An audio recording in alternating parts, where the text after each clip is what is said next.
Hey guys, and welcome back to another video with Raf Gaming. So as we know, the Serious Sam collection is coming to Stadia tomorrow. So let's take a look at those games that are coming and have a little look into the history of them. Stay tuned guys.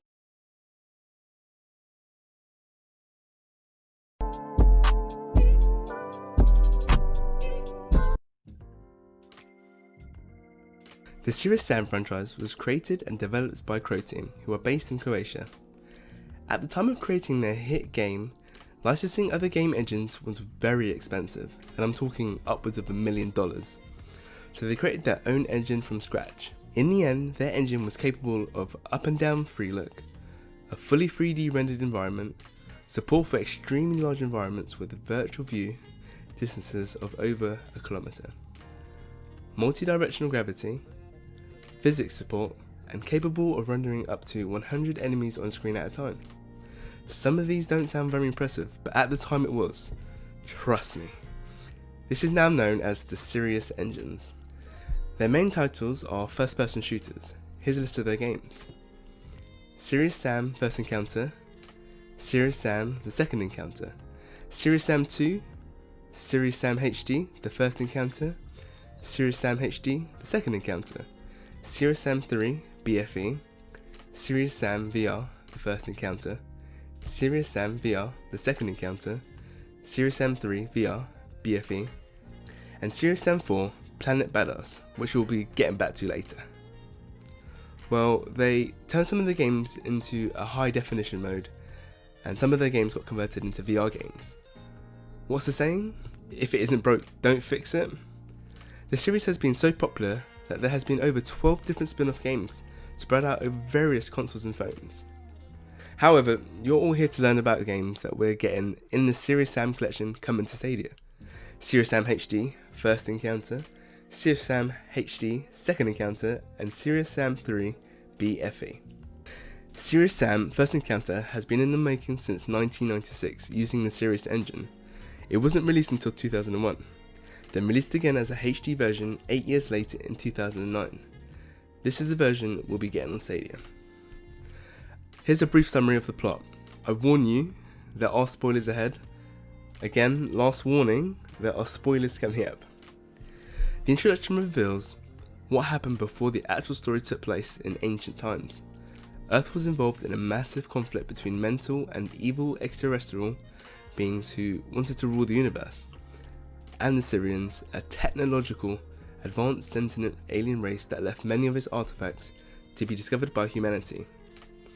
In the 22nd century, Mentor and his army of grotesquely twisted monsters returned to Earth intending to destroy humanity. The humans are quickly overwhelmed and driven back to Earth. As a last resort, humanity uses the time lock. The mysterious Syrian artifact contains the power to transport a single person back to a chosen point in time.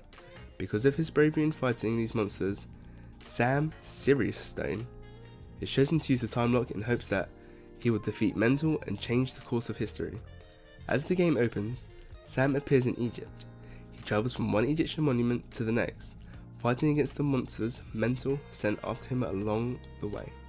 During Sam's journey, Sam is able to find and activate a hidden Syrian communicator in the shape of an obelisk located in Luxor, which summons a Syrian starship to Earth from deep space. Sam rushes to the Great Pyramids of Giza in order to rendezvous with the starship, only to be cornered by Mental's general, Zan III. After defeating the giant, Sam then teleports himself onto the starship. While Sam is aboard the SSS Enterprise, he leaves a phone message to Mental telling him that he has a special delivery package for him, and sets a course to Sirius, the Syrian homeworld. The only single player mode is Campaign. Campaign can be played with up to 4 people, split screen locally on one TV. However, playing online across multiple accounts, you can play Campaign with up to 16 people. Yep, you heard me right, 16 people. You can change the rules such as the amount of respawns, enemy health, and extra co-op enemies can be modified before starting the game. The game Campaign takes place in ancient Egypt and features large-scale battles against many enemies. The levels are linear and cannot be travelled back to once completed, but there are secrets hidden throughout the levels, which either contain weapons and ammo, a power-up, traps, more enemies, a comedic reference, or a combination of them all. Most levels are broken up into distinct pattern, a large arena featuring many enemies and items to signify the end of a wave, then a break room or area that has items and or smaller amounts of enemies for players to catch their breath, while still being challenged and having fun. They then enter a new arena and it continues until the level ends. There are also competitive modes, deathmatch, and score match, and my burden. Deathmatch is a match that pretty much speaks for itself, a deathmatch, but score match is different. Everything the player does earns some points. Picking up items, killing someone, etc. will give you points.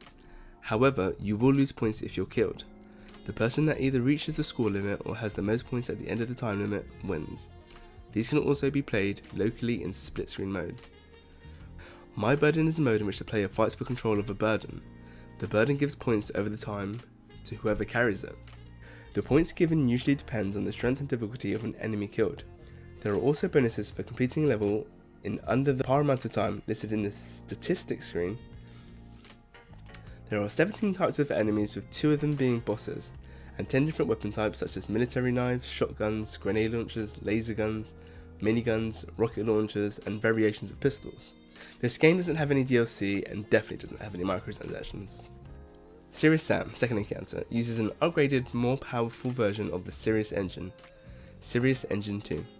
It was first released in 2002, then released again as a HD version 8 years later in 2010, and uses the Serious Engine 3. This is the version we'll be getting on Stadia.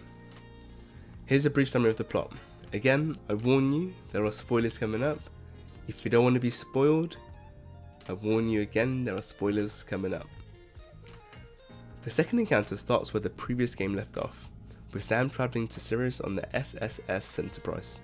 Unfortunately, the starship is accidentally hit by the Crotean crate bus and plummets down to Earth's surface. As the starship falls, Sam reads the coordinates and threats about crash landing into Egypt again. But instead he crashes into Central America in the Mayan Age, with the starship now heavily damaged upon impact. However, not all hope is lost, since the Syrians left the backup starship on Earth, which was a fail-safe in case anything ever happened to the SSS Enterprise. However, since this backup starship is located in a different time and age where and when Sam currently is, he will have to uncover the locations of the Syrian portals that will help him reach his destination. With his new objective, Sam storms through Mesoamerica, then travels to Mesopotamia, and finally to medieval Europe, where the backup starship is located. During his journey, Sam battles 2 of Mental's portal guardians, a powerful mind spirit named Kukulkan, and the wind god, and a biochemical creature called the Exotech Lava. Finally, in front of the Cathedral of Sacred Blood, Sam confronts the last obstacle to overcome on his path to the Holy Grail, Mordecai the Summoner. After a glorious battle with Mordecai and his spawning minions, the Summoners is finally silenced forever. In the cathedral, Sam lifts the Holy Grail in the palms of his hands, followed by his sarcastic confessions in his sins in a booth to Mental, during which he tells Mental that he's coming to get him. During the end credit, Sam activates the backup starship, which turns out to be a rocket, and travels back into space towards Sirius, with the Crow Team Bigheads cheering him on. The campaign plays the same as the first encounter, except you're in Central America during the Mayan Age, travelling across to reach Europe. They also added 2 new modes to the campaign, Beast Hunt and Team Beast Hunt, making the campaign more competitive. In this mode, the player goes through the campaign as normal, but each player has their own score that they get from killing enemies. Their aim is to get as many possible before the end of the level. There is a few second delay when the player is killed in order to make death mean something. You also have a chance to slow the other player down. Once your opponent reaches 10,000, you get a license to kill, which lets you kill the other player, which gains you 1,000 points. The player with the most points is declared the winner.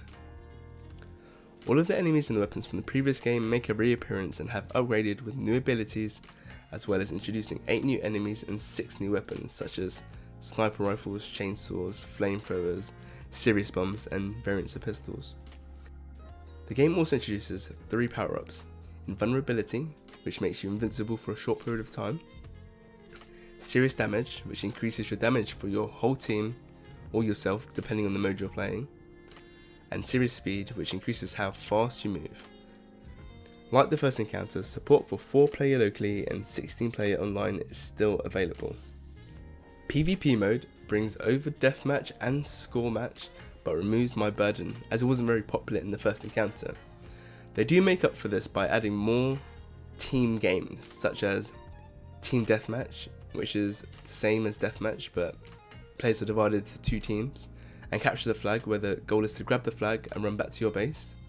In-Skill, which is a variant of Deathmatch where each player is only equipped with a sniper rifle that can kill anyone in one hit, regardless of if it's zoomed in or not. Otherwise, the rules are the same. Kill enough players to reach the kill limit, or have enough kills when the time limit is over. Last Man Standing is Deathmatch with a twist. If someone is killed, they are out of the game for the rest of the round. The last person to survive wins the round. And Team Last Man Standing. The players are divided into 2 teams, red and blue. As with regular Last Man Standing, a player cannot respawn if they are killed. The only time they can respawn is when the round has ended. The goal for each team is to eliminate each member of the opposite team while not being wiped out themselves. This game does have DLC, The Legends of Beasts, but you don't have to worry about paying extra for that because it comes included in the collection. And what do you get from that? You get 1 small campaign, you get 3 new versus levels, and you get 1 new survival level. Serious Sam BFE uses an upgraded, more powerful version of the Serious Engine, Serious Engine 3.5. The game was released in 2011, and much like you, I have no idea what the BFE stands for, and can't figure it out. A brief summary of the plot. Again, I warn you, there are spoilers coming up. If you don't want to hear this bit, there are spoilers coming up. Serious Sam 3 BFE is a prequel to the first encounter and tells the events of Earth before Sam's journey to the past, prior to AD 2060. Humanity has slowly begun uncovering artifacts and ruins left behind in ancient times by the Syrians. Mental has chosen this time to turn his attention upon Earth. He dispatches his space fleet carrying his endless hordes to attack Earth. In a last-ditch effort, the survivors turn to the time lock, but as the device lies dormant, they must first discover a means to turn it on. Sam Sirius Stone is dispatched with a detachment of soldiers in Alpha Team to modern Egypt, which is occupied by Mental's alien army. Their mission is Dr. Stein, a scientist carrying hieroglyphics believed to contain the instructions for powering up the time lock. Sam's chopper is shot down and both teams are quickly wiped out, including Dr. Stein. Sam is able to recover the hieroglyphics from Stein's phone and sends them to headquarters. Deciphering indicates that there is a hidden Syrian chamber below the Great Pyramid. Sam clears himself a path to a tunnel underneath the Sphinx. He discovers the hidden chamber, recovers crucial information and a bracelet device from the remains of a Syrian. In order to power the time lock, 2 dormant but incredibly powerful plasma energy generators need to be activated. Hellfire from Charlie's team inserts Sam to bring both online. This is slowly accomplished and Team Charlie is staged to enter the time lock. Sam is relieved of duty and in the process of being extracted from Cairo, but is shot down once again and is forced to flee the lost rooms of Nubia. Traversing through more tombs, Sam gets back in touch with Hellfire and learns that Mental forces have overrun the military and killed them all shortly before dying herself. Now determined to finish what the Syrians had started, Sam vows to use his time lock himself and kill Mental in the past before he can destroy humanity in the present. The time lock then activates, displaying an interdimensional portal to 3000 BC, the timeline where the Syrians became extinct. Sam calls Mental on Stein's phone and it's answered by Mental's daughter Judy. She tells him that Mental is planning to moon him. Sam notices the moon plummeting rapidly within Earth's atmosphere and escapes the time lock to 3000 BC as the moon impacts Earth, destroying the planet. The campaign plays much like the previous games, fighting against hordes of enemies often in large open environments. However, CSM 3 has more closed environments. There are also more ranged enemies than before. You can now carry unlimited amounts of weapons. The military knife and chainsaw have been replaced with a sledgehammer that has 3 modes of attack: vertical strike, 180-degree turn, and full 360 turn. Some weapons have been made to feel more realistic by adding recoil. Multiplayer is still the same, allowing 4 players split screen and online allowing 16 players. All the different modes are back, including My Burden, which was reintroduced into the game. There is DLC for this game, Jewel of Nile, And again, it's included, so you don't need to pay extra. This DLC gives you 3 new single player levels, a new weapon, the axe, and a new enemy and a new boss. And there we have it, the Serious Sam collection, coming to Stadia. And I'd also like to add that Serious Sam 4 is currently in production, and seeing that the series has started to come to Stadia, it might indicate that there's a high chance that it will possibly be on Stadia as well. But that's just speculation for now. Thank you guys for listening. I hope this helps make your decision. Let me know in the comments. If you enjoyed this video, don't forget to like, subscribe and hit that notification bell. I hope you guys have a great day.